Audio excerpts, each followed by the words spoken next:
best of the KQ Morning Show on 92 KQRS. I get up early every morning. I wake up. First thing that happens, whether it's my alarm or just me waking up, Chauncey Gorman, my dog, is like, oh, cool, thanks. I've been waiting. And he just runs downstairs to the door. Because the first thing I got to do is walk outside and take him. And it has crossed my mind at times. I'm like, no one's out there. I'm just wearing like a pair of shorts maybe. And I'm like, I don't need to put on a shirt. I don't need a robe. Who cares? It's 3 a.m. It's 3:30 a.m. Yeah. And I walk him out and nothing ever comes of it.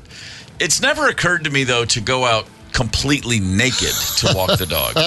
And I mean, I've spent a little bit of time in public nude late at night, like, I got to get the trash can down to the curb, and I'm hammered, but whatever. Who's going to notice? That happened once. Au naturel. I've done it in the undies before, but not au naturel. Yeah, Rosemary's version of that story is way better because, frankly, I don't even remember it. But here's the point. I'm not one who's like, I don't need the button-down repressive rules of society to guide me. You know what I'm saying? No way, man. I'm a bathrobe guy. I always have a robe. I've never in my life, even like as a broke college kid, I had a bathrobe. Yeah. Because you just put it on. It's all you need sometimes. And I'll walk the dog in the robe just out. I don't take him for a neighborhood walk, but I let him out to do his business. Not a windy day. Yeah, well, not a windy day. Well, some days, yeah, sure. It depends on the time. Anyway, the whole point is this. There's a dude in San Antonio, Texas, in a very nice, quiet neighborhood who's been walking his dog daylight hours completely naked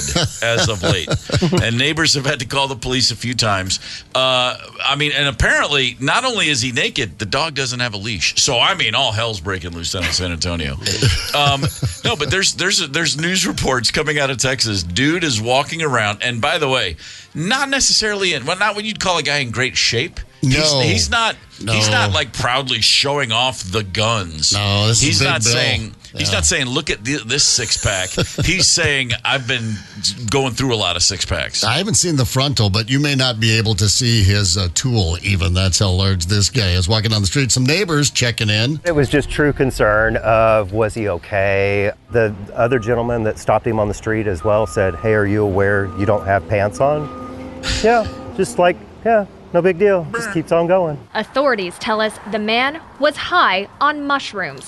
Police gave him and his dog a courtesy ride home. If that's what drugs cause, then let's not do it. Yeah, pray. You ever seen a grown man naked? Walking his Have you dog. ever been in a Turkish prison? It's funny you say, he hasn't seen his own front office. I mean, it's just a rumor at this point that it's still there. He's a big fella. Now I've seen and had some weird thoughts on mushrooms myself, but at no point did I think, let me go nude in public and walk down the street with my dog. We were on vacation recently, just last week, and I was way out of state when I did some mushrooms. Ate some mushrooms. Decided to jump off some stuff and eat some mushrooms. Not once did I think about taking my clothes off. I don't know where all these weird trips come from. I don't think I'm getting the most out of my mushroom experience. Well, there's always tomorrow. Yeah, I guess. This is great news. I'm glad to know. I feel less like taking my clothes off when I'm on mushrooms, It's like, no. I'm going to sit back and do some thinking and just laugh at how weird the stuff I laugh at my normal self. Right. When and that's been a while for me, to be totally fair. In fact, I don't think I've done any tripping since the 90s. I think since I had the kids were born. I thought I just don't have 12 hours to possibly not be available, although they're at an age now where they could probably handle whatever comes up. So what I'm saying is, hey, my birthday's coming up this weekend. Maybe it's time to go trip ball. Thinking out loud is what this is called. I do remember one time on shrooms, a member of my band's touring staff, it was his first ever mushroom trip. And at one point he was kind of breathing hard and everyone's like, hey, man, are you okay? And he's looking at his hands, and he's going back and forth, turning them tops, bottoms. Yeah. And he goes, all I see is thumbs. He had 10 thumbs. Wow, these people are really getting the max out of this. What is it, cybacillin? They call it the silly-silbin? Man, that's pretty good stuff right there. That's good. The best of the KQ Morning Show on 92 KQRS. Look, I'm not a wildlife guy. I'm not going to try to pretend I am. When I go, let's say fishing, I really enjoy it. When I go hiking, which I actually do that, I enjoy it. But I'm not a hunter, and I don't. Put me in a cabin without any amenities. I'm going to last a couple days, and then I'll be like, "Oh, seriously, come on, do it." Could you just turn a light on? Domino's deliver. Can I find a toilet that works? I'm not a rough outdoorsman, is what I'm trying to say. Right. And I'm never going to present myself as such. So I see stories like this, and I just can't get over. A lot of questions come up, but here it is. Basically, a 32-year-old man and his dad are out in Alaska, and they are out on a black bear hunt in a very, as you might expect, rural part of the state. 3 days into a 5-day hunt. A 5-day hunt. Let's stop right there. Yeah. 5 days where you're just making ground, you're tracking black bears, so you're not checking into a nice 5-star cabin every night. I'm going to assume. Are not. You're just out. Maybe you've got a nice bedroll. Perhaps if they had a guide and they were doing a little glamping hunting, but I don't think these two fellas were. They're roughing it out there. No, they're roughing it. They're going for it. 3 days into this 5-day hunt, they're working through some dense brush, and they come to a clearing. It's waist-high grass, okay? Uh-oh. I'm already spooked. Just at the thought of it. You should be. They're hiking quietly. They don't want to. They want to keep it very, very quiet. Right. This guy, he's in his early 30s. He says he took a few steps out of the grass, and my dad yelled, "Bear!" That doesn't mean black bear. That means brown bear. That means grizzly bear. I'll let my man Tyler Johnson give you a little bit of what happened as soon as he heard the word bear. It came charging at my dad. He made some noise, and then it went straight to me. And thankfully, when I was falling backwards, I was able to unsheath my pistol and. When he was on top of me, absolutely unload. I did shoot myself in the leg when I was falling backwards, but it went straight through my leg. I'm not sure if, again, I shot myself when I was falling backwards or the bear got me. I know he did bite into me. I think I felt that, but I'm not 100% sure. It's like an afterthought. I shot myself. This interview was conducted shortly after the incident, and my man is still on an adrenaline high from the sound of it. A little shot going on. I've never been bitten by a bear. I've never shot myself, never been shot, but I've got to believe you'd know the difference. In fact, he was shot through his quad, out his knee. It did pass through, but it's that's a big owie. You'd think he'd just be kind of groaning while he was giving that interview there. But yeah, like you said, probably in shock and the pain hadn't quite kicked in. But most bear attacks occur, they say, out of a surprise. You surprise the bear. Yep. That's why hunting is so damn dangerous in these bear areas, because what are you doing? You're sneaking through. The rest of us, when we go hiking, we're going bear. People carry bells with them, and let the bear know you don't want to surprise the grizz. If I were on a bear hunt in Alaska, I would bring an air horn, and I would just take my chances that I'm going to scare off everything within a 1 mile radius. But by the way, every 4 minutes, I'm blasting that sucker. Here's how you and I are going to hunt out there. I'm going to get 2 miles away from you, and you blast your air horn, I'll blast my air horn. We'll do it. Maybe we'll run something into the other guy, but that would be great. No surprises. And I don't think when you say I'm not a wildlife person or that, I don't think there's anything that prepares you for the word bear. Yes. Tyler put 7 rounds into the bear, by the way. He said he shot it 7 times into its chest and head area. Right. And then it was his father also unloading his 10-millimeter Glock 40. His dad at some point, Tyler says, I think my final shot must have hit the bear in the head, because up until that moment, it was just full on in full of rage and attacking. Yeah. And then, so at least 7 bullets before the bear noticed. Oh, yeah. That's a whole different thing. I think my dad bit me in the leg, but I'm not sure. So just to recap, Zep, you've never been attacked by a bear or shot? I've never been attacked by a bear or shot yet, but I was hanging out when we took our vacation here a few weeks ago. I was out in Montana and hanging out with a fella that I had talked to on the phone a couple of times. Mm-hmm. Hard to understand him because he was out bow hunting last September, and they had bowed a deer, and he jumped on his four-wheeler, his side-by-side, and was out looking for the deer when a grizz jumped him. He had a .44 Magnum in his hand when this this young male grizzly, jumped him and wasn't able to get a shot off because he had an empty round in there. That's another part of the story. But the bear tore his bottom jaw off, bit him in the face, and ripped his entire bottom jaw off. So I'm talking to Rudy Norlander out there, tough son of a bitch, 4th generation Montanan. And he said, yeah, worst French kiss I ever had. I was like, yeah, that's a bad one. That's a tough son of a bitch. I've got kind of a weird makeshift jaw in there right now. By the way, still deer hunting. Went right back out deer hunting and right back to it. That's all he knows. But if the bear gets your jaw off but doesn't kill you, you're going to get back on that horse. You know what I mean? You're like going, okay, I lived for a reason, and it's to get some more deer, I guess. That's impressive. Hey, morning, Little Canada. What's happening up there? Hey. Little Canada, Minnesota. Is the slogan of Little Canada, hey, we're not Canada? It should be. Sorry, we're not Canada. No, sorry. we're still in Minnesota. Good morning. Appreciate everybody in Little Canada listening with us on the KQ Morning Show. 651-989-ROCK is the KQ Talk and Text line. Tony, who's on the horn? Old Nick from Henderson has got a bear tail. Yeah. Oh, Nick. Good morning, sir. Good morning. How are you guys doing? Doing great. Let me ask you really quickly, Nick. First things first. Favorite band of all time? Who is it? Led Zeppelin. Attaboy. Favorite team in any sport? Favorite team in sports? Yep, any sport. Let's go with Vikings.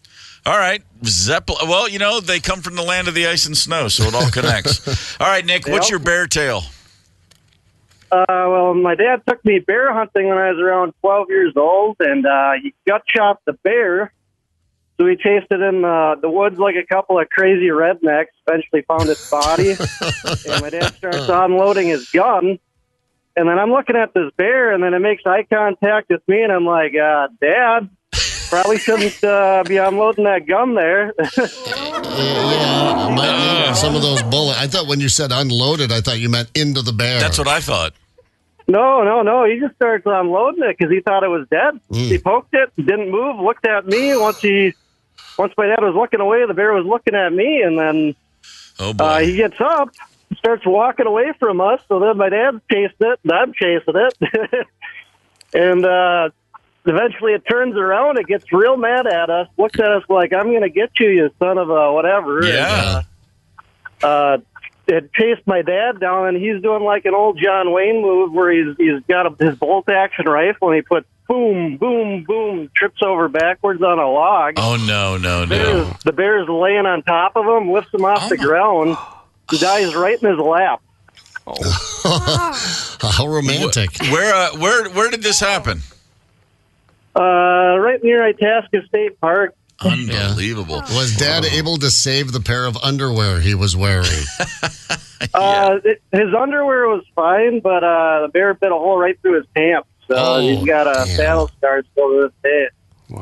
I like the idea of the bear looking at young Nick going, "Hey kid, watch this." That's earning your bear meat right there. Wow. That is a hell of a story. Nick, have you been bear hunting since?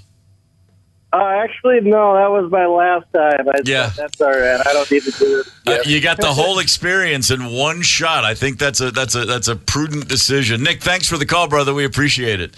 Man. Yeah. I know. I had a chance when I was doing a podcast some years ago. I think it was 2014 or 15. Brandon Johnson, a guy out of Center City, Minnesota, got into a knife fight with a bear that lasted all night. I think the bear attacked him 3 or 4 times out in this swamp up in northern Minnesota. A 525-pound black bear. That's a big boy. That's a big boy. And all he had was a blade that was about 6 inches long. And, those two went at it all night long. And he was able to keep his arm, but the bear kept leaving and coming back. And he said he had stabbed that bear in the face so many times as it was mauling him that he wasn't sure if he was choking on his own blood or the bear's blood. My God, what a tale. Quite a tale. It was about an hour-and-a-half interview, and I remember it was supposed to be a 20-minute interview, and about 5 minutes in, I looked over at our producer, and I said, just cancel all the other interviews. Wow. Yeah. Brandon Johnson, by the way, if you're out there listening, hello. It's been a while. Guns or knives. Guns or knives. Brandon Johnson was a man. Was a real man. Bears are like some horror writer's idea of what an animal would be if it just wanted to mess with people. I mean, because so many bear stories you hear are like that. Like, then he left, and then he came back. Yeah. And they're so, they are such bizarre animals. Like, every time I see a documentary, they're like, and then unexpectedly, no animal has the word unexpectedly thrown at it more than bears. They're just just goofy as hell. They want your picnic basket, they want to dip their paw in some honey, and then they want to kill you in that order. It's the KQ Morning Show, 92 KQRS. You're listening to the KQ Morning Show. Steve, Zepp, Tony, and Ryder on 92 KQRS. I do know this. Chad Daniels is in the studio with us. Chad Daniels, a very funny man who is now, go ahead, I'll say it because he won't, the king of Netflix. Good morning, sir. You're right. I will not say that. I'm reading this, the new special, Empty Nester, 600 billion streams in a month. Congratulations. I had no idea. Thank you for reading those numbers. I don't have my glasses on. It was something like that. But it's good to see you again, man. Yeah, good to see you. The Netflix special, Netflix, that's kind of where comedians go now. I mean, I'm just thinking off the top of my head, over the years, as media changes so drastically, it used to be like you wanted to get on an HBO special or a Comedy Central special, and now it just seems like everything I watch comedian-wise that I like is on Netflix. Yeah, people want to go there because of the algorithm. Yeah. I mean, it really puts it out in front of new eyeballs. It's great. But now Hulu's starting up. Okay. And Amazon Prime, obviously, is... Nothing wrong with healthy competition. It's good for you. Absolutely right, yeah. There is a moment on Empty Nester. You're talking a lot about being a dad, and we were laughing about it before you came in. Well, your definition of, or the goal, if you want to be a good dad, simply be better than your dad. Oh, man. Funny, because it's true for all of us, whether we admit it or not. That's all we're trying to do is beat the old man. The prince has to become the king. We got one guy to beat, and my dad made it really easy. Yeah, you and me both. We're in the same club. All I got to do is show up and not leave. Yeah, that's exactly you know right. what I mean? All I had to do was not learn my son's social security number because my dad stole my identity. So that's all I had to do. Okay. Well, we'll take a left turn with you here real quick. How old were you when that happened? I think I was in middle school at the time. Yeah. No kidding. Yeah, because when I was in high school, I found out I was going to get a car loan, and the guy goes, "You owe a woman named Karen Ward $40,000 in child support." Oh, my God. Well, that's my mom, so I don't know how that works. Holy. Yeah. Mom's calling in the markers. Yeah, all right, I'm gonna go ahead and recalibrate myself. Okay, so my dad was just kind of a hard ass. Okay. No identity theft involved, so never mind. So it wasn't quite as easy to top as maybe yours was. That's incredible, and you've clearly processed it, and it's all okay now. Wow, he's a good dude otherwise. Yeah. Right? Taught me how to shoot baskets, taught me how to throw a ball, did all the dad stuff. Sure. But just stole my identity. Maybe he was like, listen, I've earned it. I played catcher and wide receiver. I have earned it. Wow.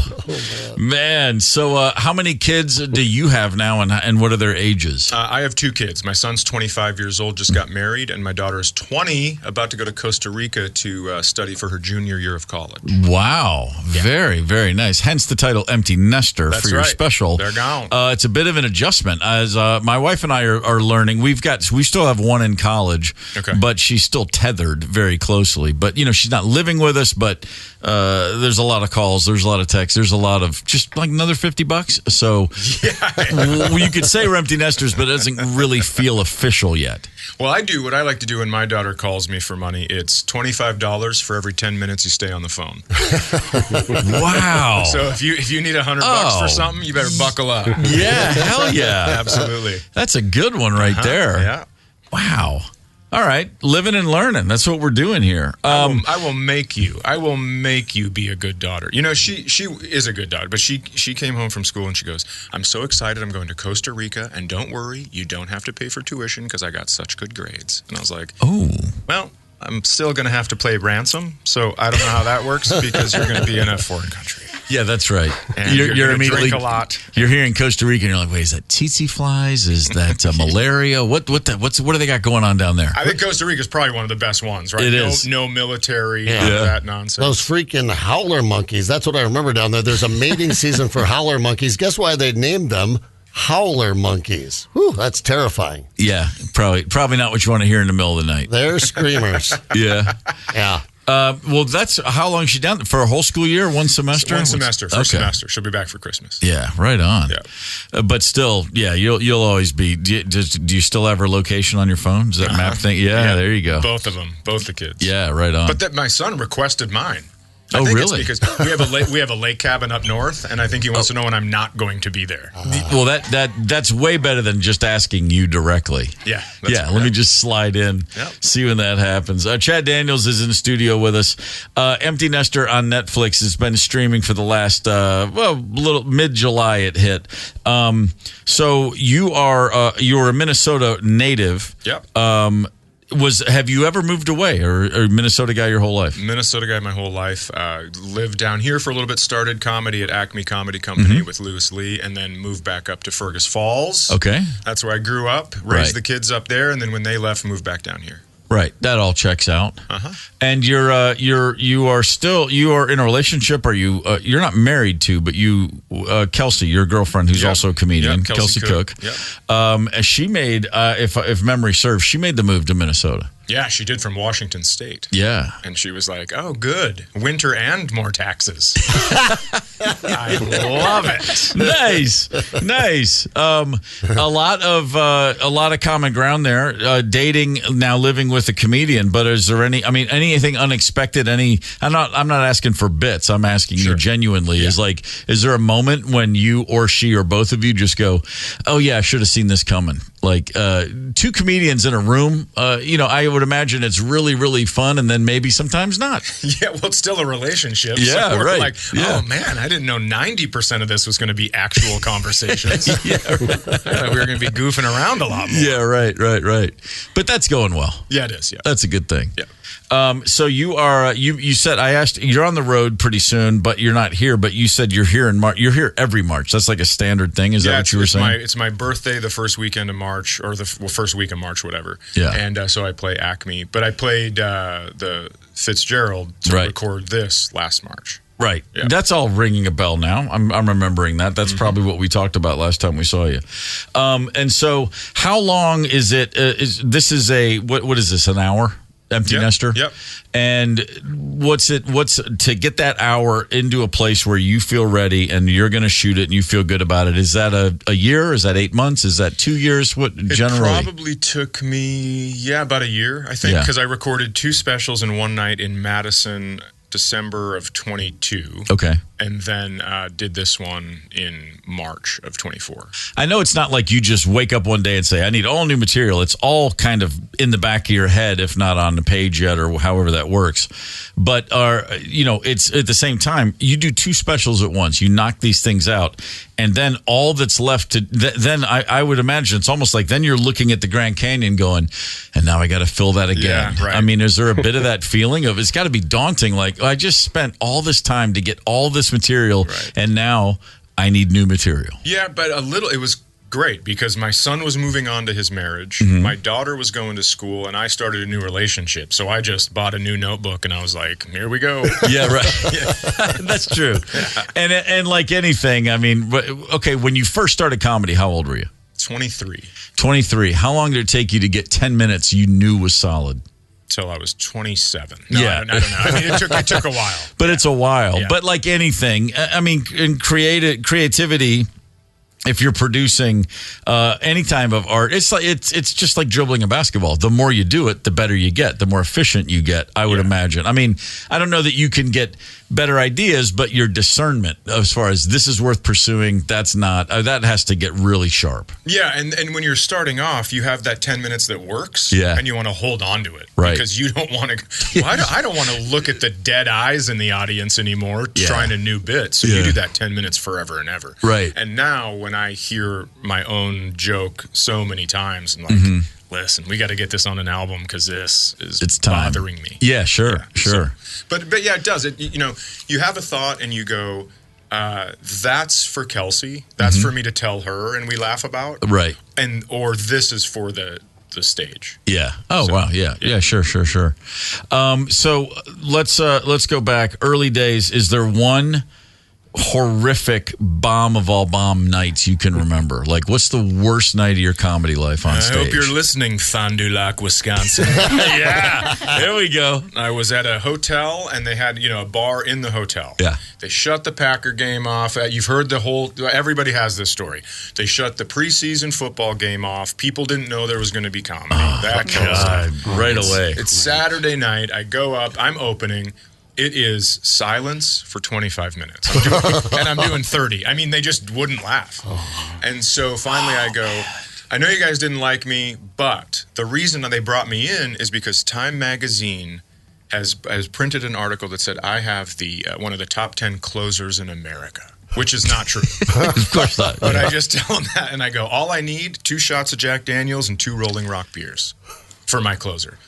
And I go, who wants to do that? Who's going to bring me up 2 Rolling Rocks and 2 shots of Jack Daniels? Oh, wow. Finally, this gigantic lumberjack man brought all 4 drinks in one hand. And I go, all right, here we go. So he sits him down on the stool, and I go, who wants to see it? And a couple people start clapping. I go, that's not enough. Time Magazine said. Everybody starts cheering. I do the 2 shots, hold up the beers, and I go, thank you guys so much. And then I run back to my room. Nice. I was just like, hell yeah. I'm getting drunk. This is miserable. That is fantastic. It was such a bomb. It was, yeah. I had a night in 1987. My band played the basement of a Chinese restaurant in Greensboro, North Carolina. And the deal we got ahead of time was we'll feed you, and then if anyone comes, we'll give you some of the door. And it was free Chinese food. We'll do that. Absolutely. We'll drive 2 hours out of our way. And we played, and it was a dank little basement, and one guy came in. And he walked in, he paid $2 at the door, and he said, you guys know any Coog? John Cougar. You know any Coog? And we said, nope. And he turned right around and walked out. But he left his $2, and we got Chinese food and $1. Nice. And we said, well, we'll just stop. And the woman said, no, I fed you. You're playing. We played to no one. It was just a rehearsal. It was great. I've done that before where you go to a bowling alley to do a show. Oh, man. And they go, well, no one's here, but we paid you. So for the employees, there have been times where I've handed out CD. I've been like, hey, like early on, can you guys just listen to this on the way home? So I don't have to actually... It's the same stuff. Great. That's awesome. If we go out to the Waxwood right now, we'll go to a bowling alley, no warm up, pick a ball off the rack at the place. What are you going to throw? 160. Nice. That's nice. I like that. Something like that. Yeah, that'll work. You still ever go and get heated up and flirt with 200? Feel pretty good about it? Yeah, you get close sometimes. Yeah. Right. You're turkey hunting. Right. Yeah, that's a bowling term. It certainly is. Chad Daniels is in studio with us. First concert you ever saw? What was it? It was No Doubt, Goo Goo Dolls, and Bush. Wow. I don't have to ask you what era you come from. Yeah, that's right. I was 21 at my first concert. I didn't go to concerts. Oh, no kidding. Yep. Wow. And so we were drinking Bacardi Limon, and then what we would do is we'd dump out a half of a 2-liter of Mountain Dew, and we'd pour in strawberry schnapps. And then we would drink Bacardi Limon from the bottle. And then we would chase it with Mountain Dew strawberry schnapps. And I was up front, and we're close to the front of the stage, and I'm jumping up and down. I go, oh no, I had too much. So I'm tapping the guys on the shoulder in front of me. I go, hey, you got to let me go to the rail. I got to puke. And they go, we've heard that before, buddy. And I go, I'm telling you, dude, I gotta puke. Man. And they won't let me go, and I just let it rip. And so everybody had strawberry-colored jeans. And then so the bouncer pulls me out over the thing, walks me to the back of the Fargo Dome, gets me out, and I go, hey, man, just so you know, I asked them if I could get up to the front. Yeah, right. And he goes, I heard you. Here's the deal. Wait out here for 5 minutes. Then check the door and see if it's open. And so he kicks me out of the Fargo Dome, but then left the door ajar for me to get back in. So I had to sneak back through all the back hallways and get back into the concert. It was awesome. Good guy. Wow, that's as good a gig story as I've heard in a while. Yeah, and yes, the fact that you did give them fair warning, go ahead and puke on their shoes. I don't care. Well, listen, I wish I wouldn't have had to. Yeah, but no, I did know. just, anytime I smelled puke, I'd move farther away so I didn't get beat up. Yeah. That's way better than going, how was it? And your answer is, oh, it was cool. It was good. We had fun. That's a much better story. Yeah, we sat in seats the whole show. Yeah, exactly. That's how I explain my concerts now. How was it? I got up twice to dance. It was a lot like watching it on TV at home, but louder. Yeah, that's it. Chad Daniels in studio. The special Empty Nester is on Netflix, streaming now. And go ahead and mark it first week of March at Acme for the birthday shows. That's right. It is a pleasure to see you again, sir. Yeah, good to see you. You're welcome here anytime. It's the KQ Morning Show, 92 KQRS. It's the KQ Morning Show. Steve, Zepp, Tony, and Ryder on Minnesota's classic rock. 92 KQRS. Yeah, let's get techie and crappy. Apps, they can be life-enhancing, but also time wasters. But we love them, don't we? So we're giving you a name and a brief description, and you guess, is it a real app or is it made-up crap? App or crap? I like it. Isn't app or crap? Isn't that the little thing like the like in a web address like so and so app or crap? Oh no, ampersand. Sorry, that's a different word entirely. All right, let's do it. App or crap? Contestant number 1. Did you say we have John? Yeah, John from New Hope. John, good morning, sir. Hi, how you guys doing? We're great, brother. Give me your favorite band all time, John. Tom Petty and the Heartbreakers still holds number 1 for me. Beautiful. Favorite team, any sport? I'm a big Vikings fan, being born and raised here. Very nice. All checks out. All right, it's time for app or crap. Good luck, sir. Thank you. All right, John Boy, first up is Hubert's homework. Follow Hubert off the school bus and into his room and workspace where you'll be subject to his workload and homework by clicking on his subjects. How will you do going back to school? App or crap? That sounds pretty legitimate. I would say app. Incorrect. Oh. There is no Hubert's homework. Oh, right. Nope. I was hoping it was like a throwback to the 1920s, and it was a young Hubert Humphrey in Wallace, South Dakota, walking to school. Right. Man, with his fountain pen. Dang, that would be great. All right, John, 0 for 1. That's okay. Mm-hmm. Don't Time be discouraged. to turn it around. All right, John, number 2 is brain food.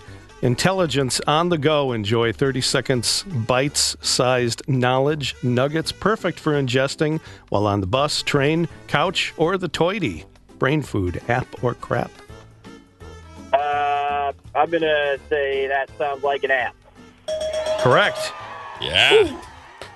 It is real. Number 3 is Zombies Run.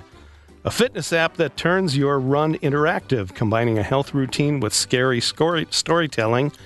You can speed up when bloodthirsty corpses get close and outrun the undead. App or crap? Boy, I tell you what, I think with the world that we live in today, that could actually be a thing. I'm going to say that is an app. Yes, it is. Attaboy. That's what you need to motivate you to get out for a run. Zombies chasing you. All right. Hey, whatever it takes. I hope it comes true. The running part, not the zombies.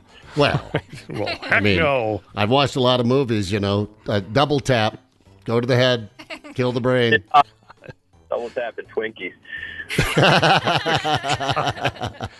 John, number 4 is I Am Moose. See the great outdoors through the eyes of a Northwoods moose. The screen shows the view as first person as if you were the moose, eating, trudging through landscape, even getting shot by hunters with simulated pain tremors via your earbuds. App or crap? As much as I would like to experience that sounds a little bit like crap to me. It is crap. John, I don't know if you can hear it. I think we can all tell when Tony's trying really hard not to laugh. Stop it. He said, I am moose, and there's this faint little... I can't help it. That description that should be a T-shirt. Johnny, you have one more. This is number 5, Plasma Pirate. Like using AirDrop, Plasma Pirate can zero in and locate a source, someone with the compatible blood type for potential donation or transfusion, accurate to .007 hemoglobin levels. That sounds a little bit too invasive. That sounds like crap. You are correct. Oh, I had to turn my mic off at the hemoglobin level line. I did too. I was just cracking up. A little too invasive for John. Yes, don't even know what that means. Just a little too invasive. Where's the line? Where's the Rubicon? All right, John, well done. Was that 3 for 5? Or was it, did I get that right? Was it 3 for 5 or 4 for 5? No, I don't keep score, you guys. I think it was I thought it was 4 for 5. Yeah, 4 for 5. Yes. Yep, it was. You're right. Correct. Yeah, just making John sure. agrees. It was 4 for 5. No, it was. Man, well played, sir. John, it's time to put you on hold for a moment. Thank you. Well done. It's time to move on to contestant number 2. I believe we have Rachel. Rachel, good morning. Good morning. Rachel, who's your favorite band? Guns N' Roses. The Gunners. Good old Gen X. Rachel, give me your favorite team, any sport. I'm going to have to go with Timberwolves. I like it. Right. Good time to be a Timberwolves fan. Okay, Rachel, it's time to play app or crap. John got 4 for 5, so you got your work cut out for you. Good luck. You can do it, Rachie. Number 1 is Flighty. Making air travel smoother, this airline concierge monitors departures and arrivals, tells you about the plane you're on and your spot on the runway. App or crap? I'm going to go with app. Way to go. Flighty? Flighty. Oh, my God. I know, it's cute. Number 2 is Crayola Create. The world of crayons opens up to you. In collaboration with the Smithsonian Institute, color, draw, doodle, and create in a safe place to develop self-expression where colors come alive. Oh, wow. I'm going to go with app. Yep. Doesn't that sound fun? Yep. Maybe not. All I know is when I want to creep people out, I write them personal notes in crayon.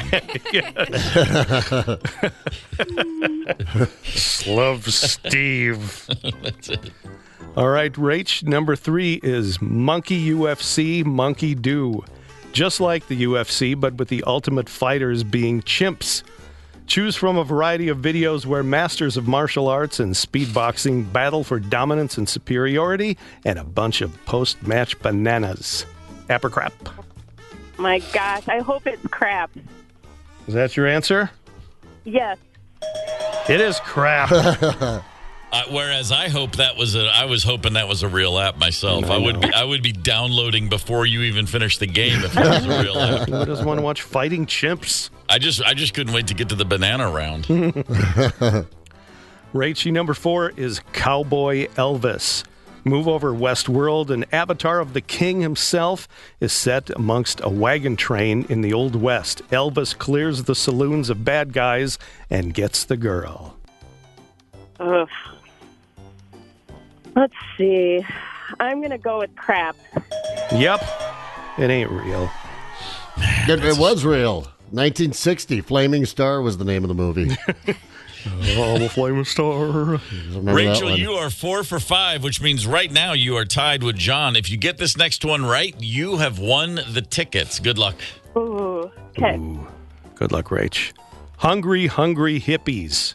Inspired by the Hasbro game with hippos, laughter ensues as long-haired, bearded, and tie-dyed characters gobble up marbles, flowers, and cannabis buds and stage protests against the ban. App or crap? Oh, my gosh. I'm going to, again, hope that this is crap. Hope springs eternal, yes. Man. Nice. Although I feel like... Woo! Solid effort, Rachel. 5 for 5. You swept the table. And I got to give solid effort to Tony for not breaking character on some of those reads. No, I came close. Very well done, sir. John, 4 for 5. Most days that's enough, but not against Rachel. It was her day, sadly, for you, sir.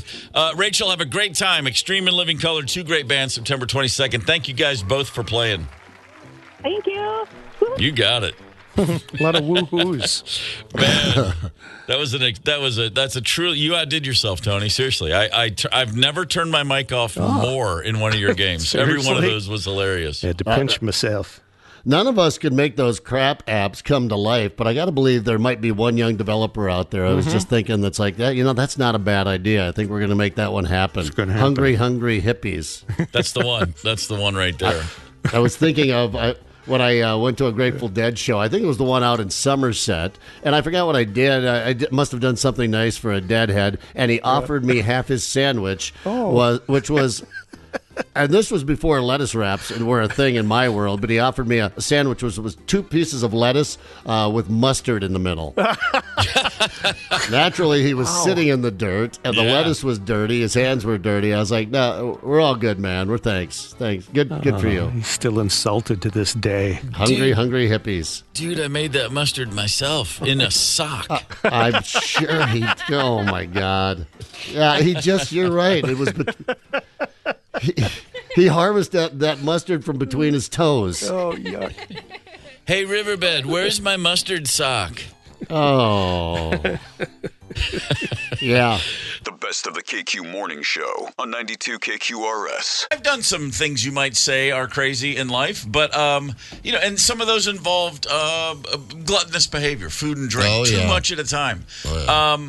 But, here's one I've never done. I've never sat down at a public place with a bunch of other people and said, let's see if I can put down the equivalent of 2 beverages, 2 beers, 2 12 ounces, 24 straight ounces of ranch dressing. Oh, man. I mean, your throat would close. You'd suffocate before you could get all of that down, I think. If I have a salad, like a good-sized salad, and I like ranch, I'll put 3 or 4 ounces on it. I never overdo it. I just want every coating. Piece. I just want stuff to just have a hint of the dressing. Like, you taste it on everything, but I don't like to overdo it. And of course, we all know someone who goes like crazy with the ranch. But 24 ounces, that's 2 beers. That's 2 cans of a soft drink. That's a lot of ranch dressing. It's a bellyache. We used to, as young, stupid idiots, take like the ranch dressing, the little package you get that to go, not the. Sure. Excuse me, I had to hack one up there and do them like Jello shots. Sure. That kind of thing. But that's just a little bit. That's just the right amount. Exactly. Yeah, 24 ounces. You would choke. Here's what that hoople head who won the 24 ounces of ranch chugging contest had to say. I just drank 24 ounces of ranch dressing. I've seen people pour about that much on their salads, so what's the difference? I don't feel sick at all. It's ranch dressing. I don't feel sick at all. It's just ranch dressing. Dude, who has put 24 ounces on a salad? No. A salad, if it's a salad for, a family reunion, okay, maybe.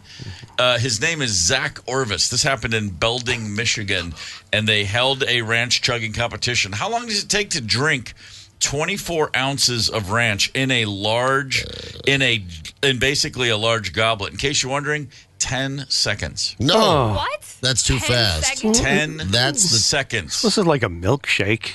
Yeah. Similar in Did it have was it like a beer bong? Could you? Man. That is. I just love again. No, I'm not sick. It's just ranch dressing. No, dude, we know it's just ranch. Yeah. But you just drank a ton of it. Oh man. What do you win? I think ranch dressing. They said there's a good chance that KQRS will mention you by name. That's what he won. Wow. He got a $100 gift card and a free order of all-you-can-eat wings every week until the spring of 25. So for about 6 or 7 months, he's going to be able once a week to eat all the wings he can. If you can drink 24 ounces of ranch, oh my God, how many wings can you sit down and put that in? boy's going to cost you some money there. Yeah, they might be rethinking that one come October. Like, oh, screw this. This is like absurd. What a machine. I'm still confused how Michigan beat us to the ranch eating contest. Oh, don't worry. There are plans being made as we speak now that this story is out there. It's the KQ Morning Show, 92 KQRS. You're listening to the KQ Morning Show. Steve, Zepp, Tony, and Ryder on 92 KQRS. And I have been called by my family and people that knew me before, up until I was about 17 years old. My nickname my whole life up until then was Beav or Beaver. Just, hey, Beav. Mm-hmm. The Beaver. And it started because one of my brothers just called me that once. Just one time. You didn't have the buck teeth, the very pronounced buck teeth when you were a kid? That. Another one of my brothers did, but he was not the Beaver. Yeah. In fact, Dave, I don't remember Dave getting a nickname. Doug, 2 years older than me, was Bug Juice. because bug rhymes with Doug. Yeah. And it turned into Bug Juice. But by the time he was in high school, it was Huggy. And not necessarily after Huggy Bear. No. It was just Huggy. I mean, in my phone. This is a man in his 60s. Picturing him some very colorful, maroon corduroys. No, not at all. No, he's still Huggy. I mean, that's what we all call him Huggy. Well, you're like Steve or Beaver. Steve Beav. Could have been. Yeah, Steve Beav. Yeah. But the other thing that I just noticed, too, is so my older siblings also would just call me Stevie. No one has ever called me Stevie that isn't last name Gorman and not older than me. But then my siblings had kids. So my nephews and nieces also call me Stevie. Like the only, I'll see a nephew or a niece, and they're all adults now. Yeah. But they'll just be like, "Hey, Stevie." And the weirdest thing happened. I have a nephew whose name is Eggy, because his name is Gregory, but his older brother couldn't say Gregory, called him Eggy, and that stuck. He was a month old, and he's been Eggy his whole life. He goes by Eggy. Eggy's dating a girl. So this is a very lovely young woman. I just met her for the first time, and the second time I saw her, she goes, "Hey, Stevie." And I'm like, "Stevie?" Yeah. But that's what Eggy calls me. That's what that's what his family refers to me. "Hey, did you see Uncle Stevie?" And so then I'm like, "Okay, we gotta nip this in the bud." Anyway, you say, but I was the Beaver my whole life because one time someone said, "Hey, Beaver," and it just everyone laughed, and then that was it. Done. All it takes. That's all it takes. On the KQ Facebook page, we've asked, what's your dumb nickname? How did you get it? I love these. Matthew wrote nickname Big Truck. Got into a fight in high school, whooped him good. Police showed up, and he told the officers he got hit by a big truck. Nice. That's perfect. That's a great nickname story. Yeah, that's earning it. Oh, hell yeah. The hard way. I love it. Breezy wrote that her nickname, her Facebook page is Breezy. She said, "Breezy, I was a runaway as a kid, and, quote, they call me the Breeze," was a popular song lyric back then. Yeah, that's strong. Breezy. That works. It's good. Yeah. Army buddy of mine called me the Big Cheese simply because I'm from Wisconsin, Justin. Yeah, that's a lot of that going on. A lot in the Army. I know we had a Stump. I've talked about Stump before just because he was very short and wide. So you were Stump. Yeah, and that's how you got it. Mine growing up was just, and of course, Zepp. It was just, it felt like a nickname, so everyone just called you Zepp. You just defaulted to Zepp. Yeah, it's a fun name. Yeah, I didn't have a problem with that one, but I was called Crash. If you go back to Woolsey, South Dakota, a lot of people will call me Crash because I just crashed a lot. Crashed motorcycles, I crashed cars, on the couch. I crashed horses, I crashed on the couch. Yeah, I fell a lot. Still do, unfortunately. Tony, was there a nickname for you ever? Yeah, it was a lot of times T. Lee, just because it's fun to say. Yeah, T. Lee. Tone low. T. Lee. See, if you'd been at our school, that's what we would have started with, and then it would have evolved into Tea Leaf, and then you would have just been Leaf. The Leaf, yeah. It's always there's always like a third level, and then that's where it sits. One of my closest friends my whole life, a guy named Grant Schaus, his nickname was Rails. Yeah. To this day, Rails. Because you go into the bathroom, there's a handicap stall that has what we called grunt rails. And his name was Grant, so we called him Grant Rails, and then Grunt Rails, and then just Rails. Yeah. You know what I mean? It was the just idea of the nickname is to get it as short as possible. Before the break, you were talking about P, the human penis, HP, and then he was just P. I mean, you just want to get it down to like one guttural, especially if you're a guy, just a sound. And it just sticks, and there's just no getting around it. Great guy in my school. His name was David, and he was just tall for his age, and then we all caught up to him, but he had the growth spurt like between 7th and 8th grade. Yeah. So we all come back before 8th grade, and he's 6'2". We're like, what the hell? Yeah. And we had no choice but to name him Mongo. and like I did with P, I saw Mongo at a in the late 90s. I hadn't seen this guy in 15 years, and there was a golf scramble fundraiser in our hometown, and I go back, and this guy walks up, and he is a very successful broker at a Wall Street dude, literally. And I'm like, I said, hey, I said this with just a heart of love, Mongo. And then I'm like, I can't. And he looked at me, and he did have a thing like, Ixnay. You didn't actually just call me that, did you? And I felt Mongo only pawn. Yeah, exactly. And I was just like, oh, and I just felt like such an idiot. But hey, it is. It's what he was called every day of his life. I'm sorry, and you go back to your life now. No one will know. But here, sorry, man, that's what you are. There's a guy from high school. He was Irish and a little smaller, so his nickname was Leprechaun, and then that morphed into Leper. And I was on the yearbook staff at the time, and you put in your nickname, and he's like, Tony, I'm begging you. Don't put that in. He's like, my kids will see that someday, so we didn't. You're a nice guy. Man. But I bet you it was written in there a couple of times. Hey, Leper, here, we'll see you in the next reunion. Here's a good one on the text line, 651-989-ROCK. My son is Dylan Barber. When he was little, my sister called him Dilly Bar, but he got really mad. Now, as an adult, he's called that, and he's fine with it. Sure, Dilly Bar. That's a good one. Yeah, that is a good one. You're just happy. Dilly Bar. I think that was created right here in good old Minnesota, wasn't it?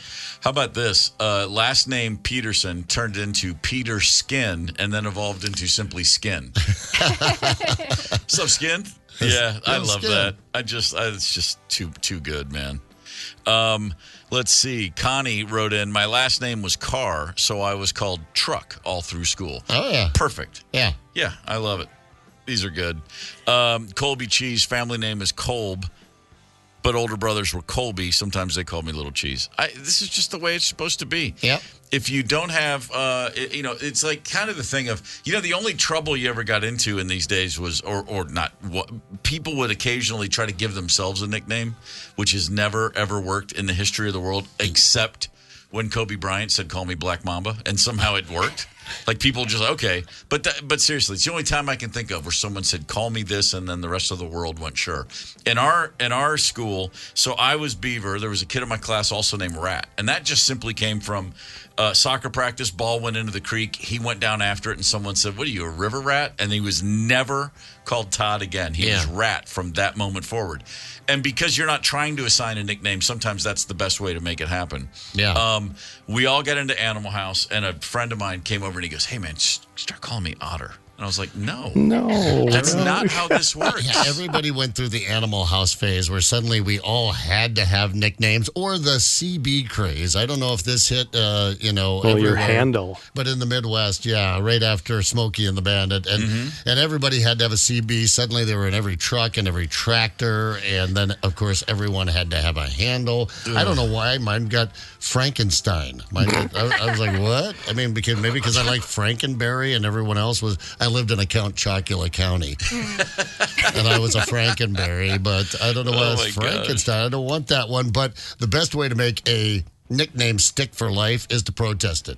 Well, if you say, no, don't call me that. It's not my nickname. Yeah, you just as well tattoo it on your forehead. No kidding. 651-989-ROCK is the KQ Talking text line. Tony, who we got? John, Brooklyn Park, man. John, good morning. Good morning. John, give me your favorite band. Elton John. Give me your favorite team, any sport. Minnesota Vikings.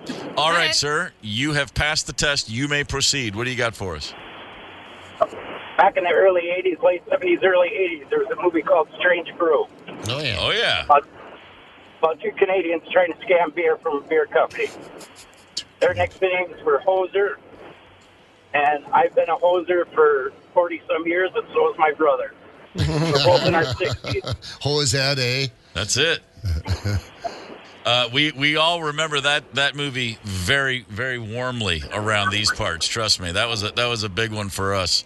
Anybody at that age. Thank you for the call, John. We appreciate it. Or I should say, Hoser. I apologize. Have a good day. See ya. Got a really skinny guy in the service. We're all in there. We're all pretty scrawny, I guess, when you're 18 years old. But he was skin and bones, and so he was bony. Yeah, he got bony. That was a good one. Boney's always good. This is classic right here on the text line. I'm the youngest of four. I used to get picked on all the time. Consequently, I used to pout a lot, which brought out even more teasing and the nickname Bongo Lips. Bongo Lips? How do you get there? Bongo Lips makes no sense, but man, it just sticks. Like you said, Zep, the worst thing you could ever do is go, no, don't call me that. Over. Boom. It's Bongo Lips now. Yeah. It's great. Lime vodka Lloyd. Of course, he earned that one, green tongue and all. Him and his lime vodka. He's probably already down. Nope, they're not serving yet at the at Bears and Woolsey, but that's where you'd find him at the corner bar there. Lime vodka Lloyd.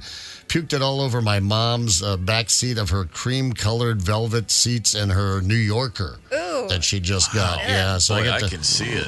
About 98 degrees on a Sunday afternoon. I get to sit in there and scrub his lime green vodka out. Yeah. It never really did come out. No, it doesn't. Seat cover. I talk about theater of the mind. I feel like I'm in that car right now. Oh, lime vodka. Ryder, anything you want to share with us about nicknames?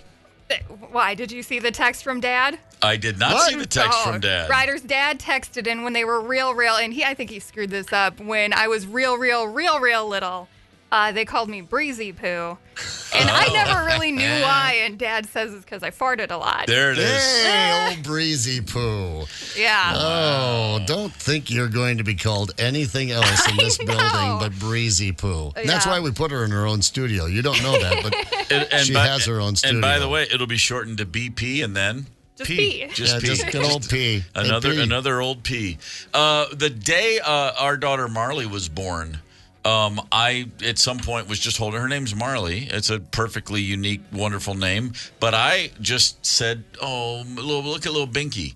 And Binky, some people use the word Binky for a little baby blanket. Yeah. We had previously had a cat named Binky, for crying out Good loud. cat name. But I said that while holding my brand new baby daughter, and I couldn't stop calling her Binky. And to this day, I call her B. Yeah, B. Cute. I like that one. Tony, who is on the horn? Say hi to Jan. Jan, good morning. Hey, good morning. How are you? We're great, thank you. Jan, what's your favorite band? I would have to say Bob Seger. That'll work. Favorite team, any sport? The Lynx. Nice. I like that. Jan, what is the airspeed velocity of an unladen swallow? No, I'm sorry. That's not the question. The question is, what did you call to share with us? Well, my dad told me years ago when he was in the Army, he was in with this guy. His name was Constantine Liberaccioli. So that was kind of way too many letters to go with, so they called him Alphabet. Oh, okay. So now that was his nickname. Nice. So I just thought of that as you guys were talking about nicknames, so I wanted to share it. Oh, that's fantastic. I love Not that. uncommon in the Army. Ours was Daniel Quibido. His last name Quibido. Nice. Yeah, and the drill sergeants just called him Alphabet. Yep. Yeah, just when you've got that many letters, you're just Alphabet. Absolutely. Yeah, that's fantastic. All right, well, you guys have a great day. You too. Thanks. Sure. On the text line, here's one. Crop duster. I feel this is self-explanatory. Yeah, it is. I'm guessing you don't have a pilot's license. I doubt it. I do doubt it. Jeez. Old Breezy Poo and Crop Duster coming to the party tonight. What a match. Yeah. Friend of ours looked like the one-eyed Jack in the deck of cards, so he was called Jack. Yeah, that's a good one. I just got a text from a buddy of mine, Kevin. He said, a stoner in 10th grade Algebra 2, out of the blue, called me Mr. Malbert. No idea why, other than he was really high. My high school friends still call me the less formal Malbert, or Mal for short. Yeah. My nickname had nicknames, as all the good ones do. Yeah. That's fantastic. I love the idea of a kid being so stoned he calls someone else Mr. Malbert, which makes no sense. And everybody else going, yep, that's it. That's how this works. The best of the KQ Morning Show on 92 KQRS. Alcohol, as we probably all know, makes you dehydrated, but that's not all it does. It depletes your body of other things. And it's funny, everybody's got a hangover cure. Everyone's got something they turn to for a hangover. If you've got something special, feel free to share it with us, 651-989-ROCK, talk and or text. Let us know what your hangover cure is. But generally speaking, a lot of us crave meat, salt, and carbs. There's an amino acid in meat that helps your liver break down the toxins from alcohol. Carbs get the blood sugar back up. I mean, there's a reason for this. Your body is actually telling you. So, like my wife and I, for years, it's real quick. Just go get a McDonald's, a quarter pounder and fries and a Coke, and then you're good to go. Something Seems to do greasy. the job. Yeah, the salt, you crave it because you're dehydrated. And that doesn't just mean you need water. You're low on electrolytes, and sodium is a pretty big one. So salty, I always think salty first for everything when I'm hungover. My first thought is, I can't get enough chips. I can't get enough French fries. I'm just dying for it. But meat and eggs, as I said, they have this amino acid that helps your liver break down toxic byproducts of alcohol. Those toxins are what make you feel sweaty and nauseous. Okay. So it's not the alcohol, it's the toxins in the alcohol. That's the justification I use. So drink as much alcohol as you want, just leave out the toxins. Exactly. Okay. Exactly. Gotcha. Toxin-free alcohol. I'll have the toxin-free alcohol, please. Which one is that? That's why cold pizza is just perfect. It is good. It's got all the elements. I found the hangover cure. I found it just in the last year, and I went, son of a gun, and it's any food you want. Any food laying around that has THC in it. Oh, really? Boom, hangover gone. But in booze school, when I was in booze school, they taught me that fresh squeezed orange juice, it can't be the pasteurized. Even the stuff that says that's simply orange or it's 100% orange juice, it can't be pasteurized. It has to be freshly squeezed orange juice, which makes that difficult because you're not going to want to do that with a hangover. But they told me that I'm not going to make the screwdriver joke where you put the vodka in it, but if you drink freshly squeezed orange juice, it contains the same sugars, I guess, that are in alcohol. I don't really remember. I was hungover that morning at booze school.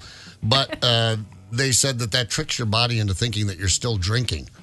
So it gives you a little hair of the dog without the hair of the dog. Your body's an idiot. Mine is.